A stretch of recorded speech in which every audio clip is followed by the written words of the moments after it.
आपको ज़िंदगी में बहुत सारे ऐसे लोग मिलेंगे जो आपको शो ऑफ़ करता नज़र आएंगे। वो अपनी चीज़ें आपको दिखाएंगे कि ये मेरे कपड़े हैं, ये इतने महंगे हैं, ये गाड़ी है, ये मैंने घड़ी ली है, ये मैंने शूज़ लिए हैं। वो बेसिकली ये सब कुछ अपनी शेम की वजह से कर रहे होते हैं। वो अपने आप को शो करवा रहे होते हैं, अपनी नुमाइश लगा के बैठे होते हैं कि मुझे देखें, क्योंकि वो समझते हैं कि जो उनकी अपनी पर्सनैलिटी है, अपनी शख्सियत है, वो डिफेक्टिव है, वो नाकिस है, वो उस काबिल नहीं है कि उसमें से कोई चीज़ दिखाई जा सके। इसलिए वो चीज़ों का सहारा लेते हैं और अपनी जो चीज़ें हैं वो लोगों को दिखाते हैं ताकि लोग उनसे इम्प्रेस हों।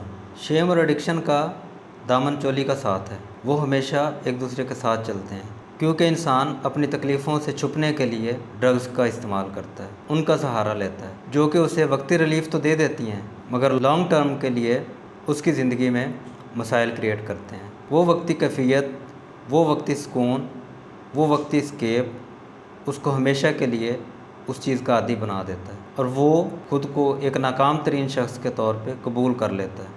ऐसा नहीं है कि एडिक्शन की एक वजह शेम ही है, उसके मल्टीपल रीज़न्स हो सकती हैं, बट जितनी मर्ज़ी रीज़न्स हों उनमें शेम उसके साथ खड़ी होती है।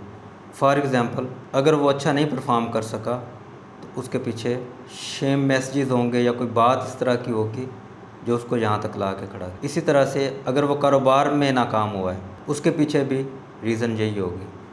इस तरह से सो ऑन आप अपनी ज़िंदगियों में आइडेंटिफाई करें कि कौन से ऐसे वाक़यात, कौन सी ऐसी चीज़ें हैं जिनकी बेस पे आप अपने आप को नेगेटिव मैसेजेस देते हैं, अपने आप को ब्लेम करते हैं, अपने आप को बुरा भला कहते हैं। जब आप इस तरह से चीज़ों को देखेंगे तो आप आइडेंटिफाई करेंगे कि हमारे अंदर बहुत सारे इम्पल्सिव फ़ैसले जो हम लेते हैं वो उस शेम की वजह से होते हैं।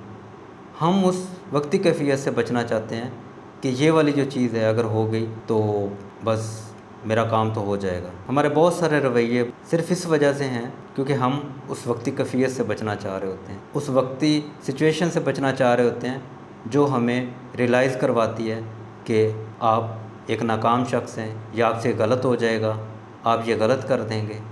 जब इस तरह से चीज़ें चल रही होंगी तो आप इम्पल्सिव फ़ैसला लेंगे और वो आपके लिए फ़ायदा मंद नहीं होगा।